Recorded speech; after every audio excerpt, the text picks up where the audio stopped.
Cheto Darpanamarjanam Bhava Mahadavagninirvakram Shriya Kairava Chandrika Vitaranam Vidyavadurivanam Vandam Gurivardhanam Pratipadam Puranam Ritatsvaram Sarvatma Snapanam Param Vijayate Shri Krishna Sankirtanam. This is another episode of the UK Sankirtan Hour. It's also, we'll include Ireland as well. So really it's the UK and Ireland Sankirtan Hour. We hope to go to Ireland soon. And we'd like to introduce our podcast with Madhav Kumar Prabhu. We went to Manchester. Yeah.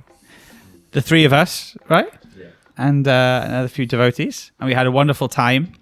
And I just wanted to say in this introduction how important it is to hear from Madhav Kumar Prabhu, because on the Sankirtan podcast hour, you'll hear from many different devotees, brahmacharis, grihastas, but to be a person that's also full-time working and has a family, but still is dedicated completely to Prabhupada's movement and to book distribution is also a very special and valuable example.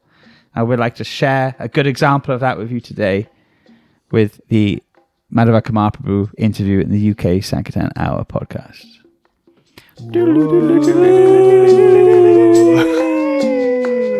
Okay, Hare Krishna. Hare Krishna. So we've got another episode of the UK Sankirtan podcast, and today we've got from Manchester, Madhav Kumar Prabhu. Hare Krishna. Hi, Krishna. Yeah, very nice to have you. So we just want to, I guess, just know a bit about yourself. Like, how did you come to Krishna consciousness?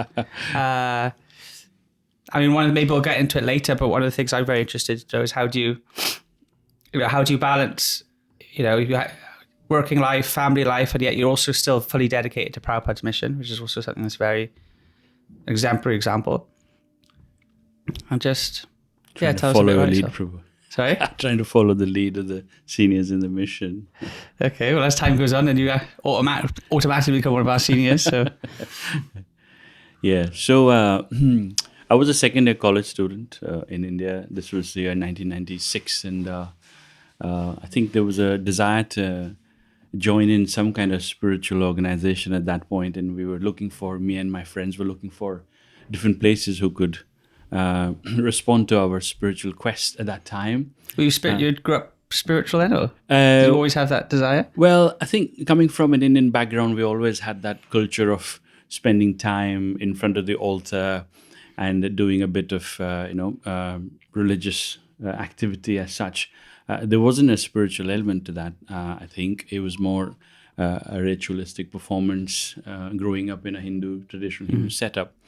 And only thanks to Prabhupada that we are now able to open the Gita, because until we were youngsters growing up in a traditional Hindu setup, the Bhagavad Gita was always wrapped up in a red cloth in the altar on a corner, and only the priest was allowed to come and open it and then say a few words and, blazes away and and then disappear. But it was, of course, thanks to ISCKON that we have access to scriptures. So there was a desire to try and connect to spiritual roots, and me and my friends at that time as college students were looking around for options, and I was in Pune, which happens to be a hub for the youth in ISCKON. We have a ISCKON Youth Forum in Pune and Mumbai. The youth is very, very active. So one day we just set out, and we were looking for some place with spiritual orientation, and somehow we got given directions to go left, right, first right, second left, this road, that road.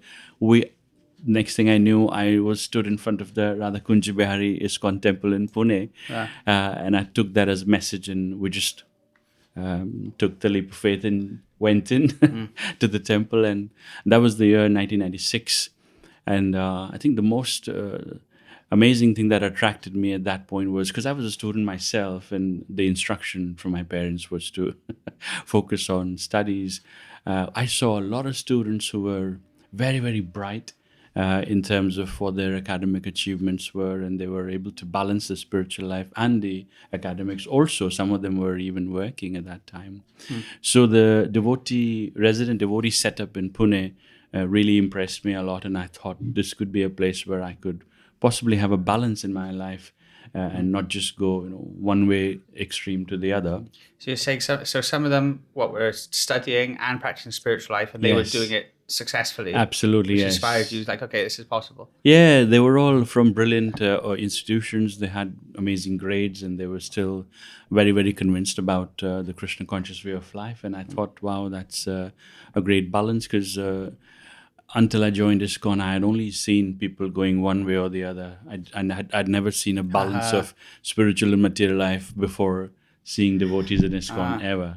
So so your experience, either people would be full on materialist, don't worry about spiritual life, or like full on sadhus. That's right. Yeah, you were either a pandit who would just do full time, religious ceremonies and be a priest, or you would either be a householder. I had never seen a balanced approach to God consciousness before joining ISKCON. So that attracted me, and I joined in. And initially, I used to have a lot of questions, and I had that kind of challenging attitude about why this and why that. So I used to always, go home, put a list of questions down, and I used to plan, and I'm going to catch hold of this guy and that guy and pin them down.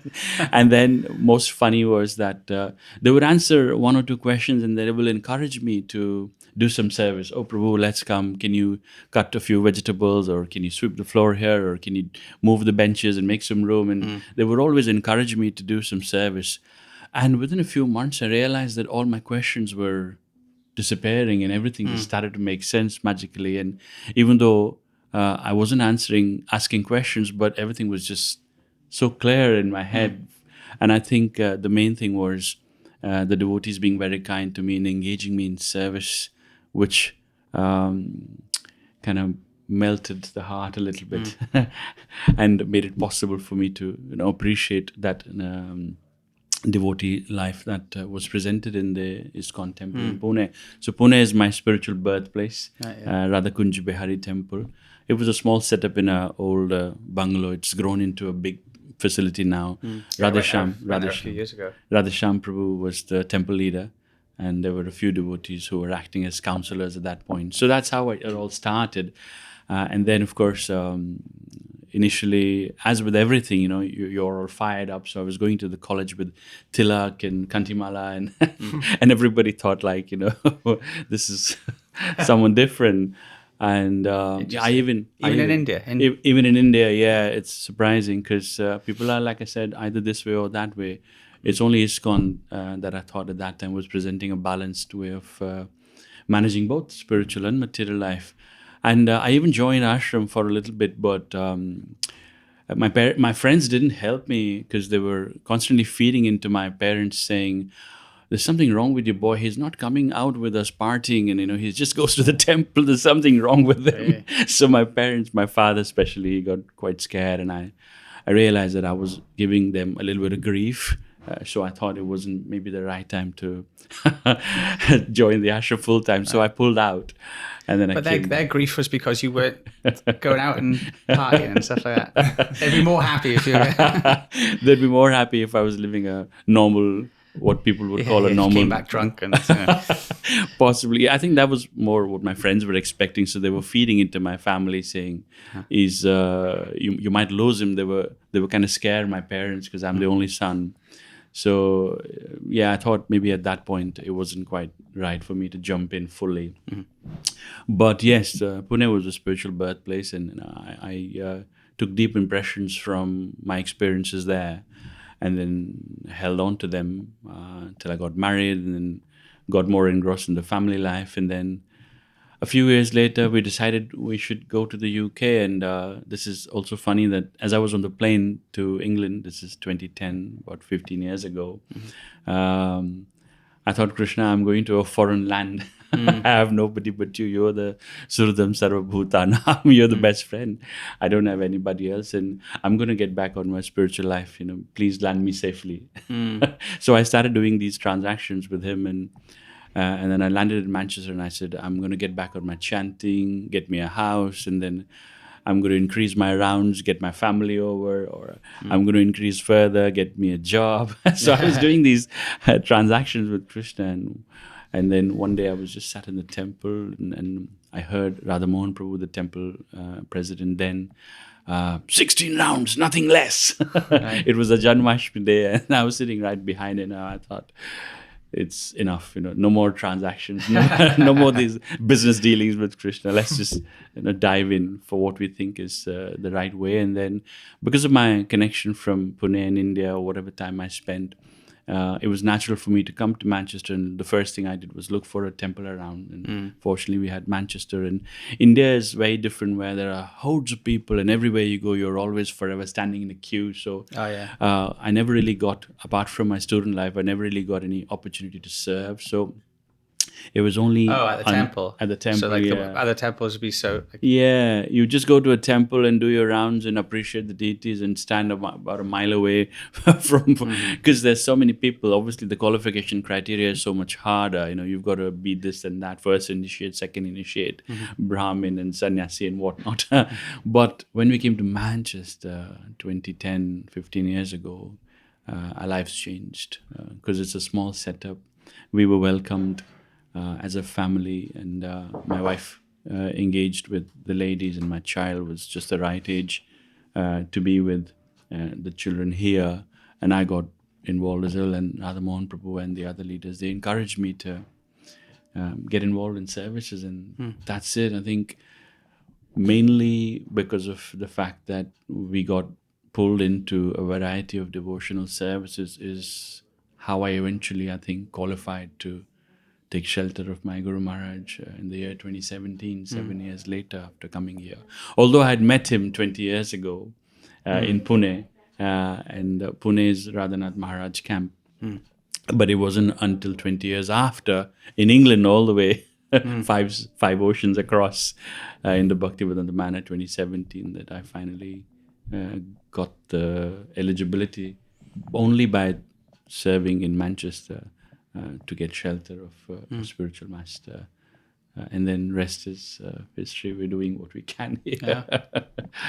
That's the long and short, really, of how I got into Krishna consciousness. And it's always made sense, even more in Manchester, where we are a Grihastha temple, which means everybody is a householder here. And like I saw in Pune, where students were managing their study life, I saw that same thing in Manchester, where everybody had a family, they had mortgages, they had jobs to go to, they had children to look after, and they were still throwing themselves in, doing what they could for the temple. So that really kind of attracted me again and cemented my belief that it can be done. It is possible to live a balanced life, spiritual and material at the same time.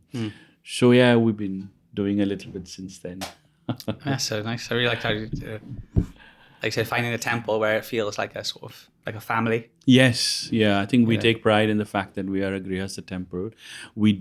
It's only now that we've got 2 brahmacharis in the last couple of months who are full-time, but all these years we've never had any full-time devotee, not even a single person on payroll. And we still do all the festivals, all the events, all the distribution of books, and all the Sunday program and prasadam distribution, etc. But it just happens. I don't think any of us particularly thinks about how we're going to do the next festival. It's just a case of when it becomes a part of your life, you figure out how to prioritize it. It's like if you were to pursue a sport or a hobby, if you really, really want to do it, then you figure out how to prioritize it in your life and give it time and fit it in your schedule. So yeah, we're trying to do it. We've been okay so far. Yeah. That's really nice. I mean, what we got in Wales, we got some now. In our last Prabhupada marathon, it was quite nice to see. We had a lot of our devotees who were brahmacharis, because basically in our temple it was probably the opposite. We had mainly just like brahmachari ashram and a few grihasthas. Yeah. But now you're seeing devotees, and like Bhakti-Rupa actually as well, like devotees who are now recently left brahmachari ashram, but now they're living like I just been good examples of like people who are they're devotees who are like fully into the mission of Srila Prabhupada. Because I think Prabhupada expected the same from his grihastas, brahmacharis, sannyasis. he expected everyone to just preach. Yeah. I think we've got the perfect recipe to really instill the values of the Varnashram system. And I've seen brahmacharis taking up to Grihastha life, and I always ask them sometimes, why after being a brahmachari for so long? And the answer is only if you live a proper brahmachari life as per the Varnashram injunction, then you get fully trained to be a better Grihastha also. So it just makes sense to do the brahmachari life first, get fully trained, get perfectly fixed in God consciousness or Krishna consciousness, as we call it. And then you are equipped, you have all the tools, you have all the foundation to be a better Grihastha also. So yeah, we've got that. Again, it was a few years ago. This is probably like 6 years ago or something. We had his only stay from Ita Swami came to visit Wales. Yeah. And back then he said, okay, you guys you got what people, because people are so lonely out there, and they're really just hankering for relationships. They're hankering for like friends and a family. And he was saying, look, you've got all that. You've got the relationships. You just got to go and tell people about it. Yeah. And I think we've really enjoyed our little stay here in Manchester Temple, because you can see it's such nice devotees, and especially speaking now of yourself. And there's so much. I don't know, just ISKCON's just a wonderful place here. It's a wonderful temple, and it was nice going out on Sankirtan with the devotees last couple of days. Our boys going out and just see just you've got it, and we just tell people about it. Yeah, and I think it comes from having very strong relationships with devotees. And when we initially, obviously, we are not able to connect with Prabhupada and Krishna, because Krishna, to a lot of people, seems to be a far-fetched idea, and not a lot of people appreciate him as a person. And then Prabhupada comes under him in the parampara. So before we connect with Krishna and Prabhupada, we connect with the devotees here, and we build on our relationships. We have a support system to help each other grow. Like only after I came to Manchester, I was taught how to do pujari services, how to have deities, how to read scriptures, how to do japa properly, even though I had some go at it while I was in India, but I think it was all a little bit half-cooked preparation for coming here. But yes, the point is that in Manchester, our focus is, no matter whether we do 100 books or 200 books, or whether we are on the list of honors for book distributors or not, did we do it together and did we have a good time or not? That's very, very essential. So we try and build on these relationships. And when we are able to have strong relationships amongst devotees, then we are able to appreciate and have a relationship with Prabhupada as well. And when you start to develop a relationship with Prabhupada, then you learn to imbibe his instructions. And one of his instructions is, if you want to please me, distribute books. And this is something that I latched on to a while ago, because I worked in different material setups where the concept is, if you're not adding value, then you're always at a risk of being choked out. So when I joined ISKCON and came here, I think one of the first things that kind of set in my mind was, Prabhupada loves book distribution. Let's do that. And that's going to generate some value also to the temple. So I think I'll be in a safe place if I was to pick up this service. So for both reasons, I just held on to that, and we do a little something. We're not big fishes, but we do our little bit. And the intent is to just please Prabhupada and do one book distribution, and then tell Prabhupada, this is what we've done. Hope you're happy. And that's it. And then pleasing Prabhupada, hopefully he will recommend us to Krishna. So we just keep it simple like that. Yeah, I think a lot of people can follow your example. Yeah, we try. Relationship is very, very important. If you don't have good relationships, then there's not a lot that you can do. And if the relationships are in place, then people are themselves motivated to do to their potential. You don't really have to tell them, because if they feel the connection, then they'll drive themselves automatically to do what they can to their potential. And that's what's happened to me. The devotees initially pulled me in. They gave me a lot of love and affection. They accepted my family, and they used to come and stay in my home.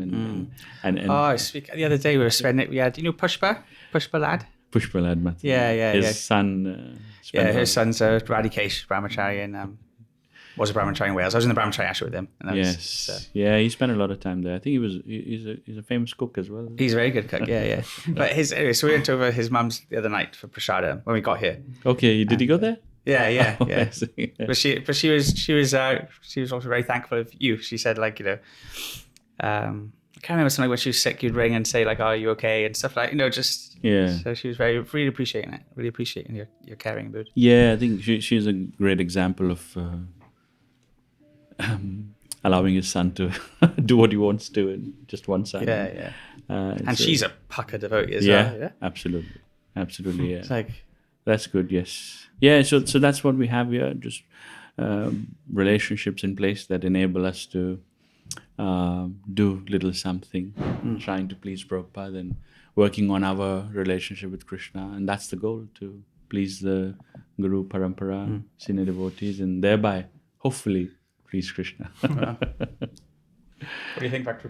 It's interesting what you were saying about getting to know devotees and developing relationships. Yeah. I think that's exactly what Gopal's vision for this podcast is let's get to know each other as a UK yatra. Yes. Because if I saw you in the manner, I wouldn't know who you are. Now I've listened to you speak. I'm like, I like him. He's nice. I quite like him. He's a nice devotee. Yeah. You should be privileged to be on the list of short list of people back troopers. Like, I'll talk to him. I like him. Thanks. It's another list of people he's not going to talk to.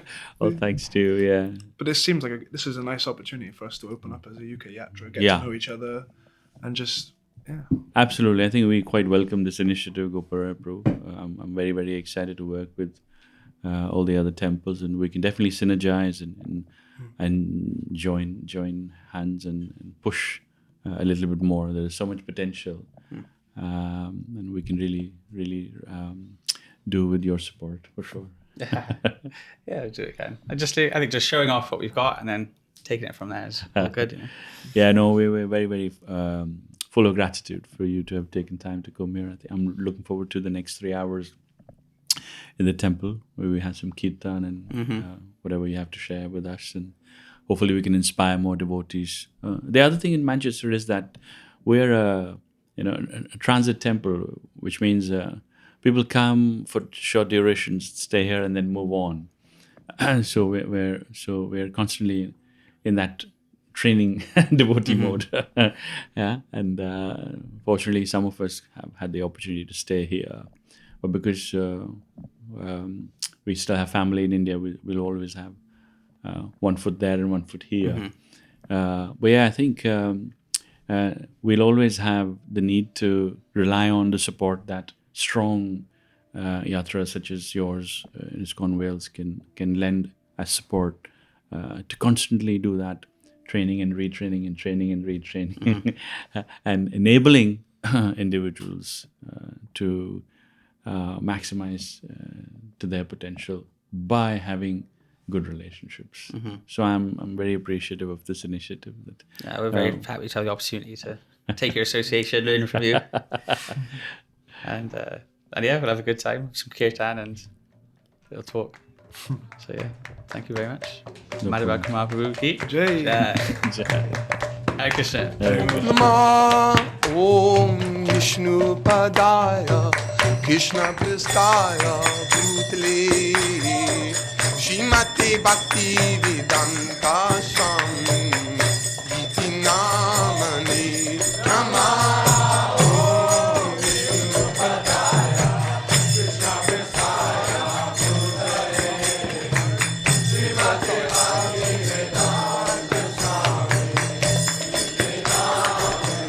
Namaste Saraswati Devam Gauravani Pracharini Nirvishesha Shunyavadi Paschacharya Satarini.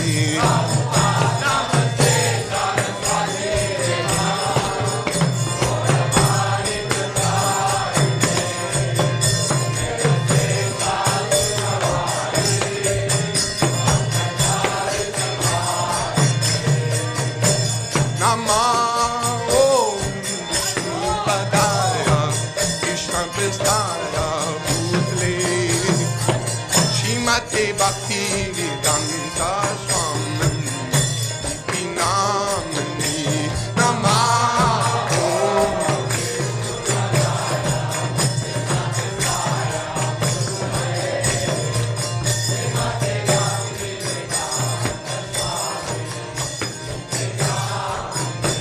Namaste Saraswati Devam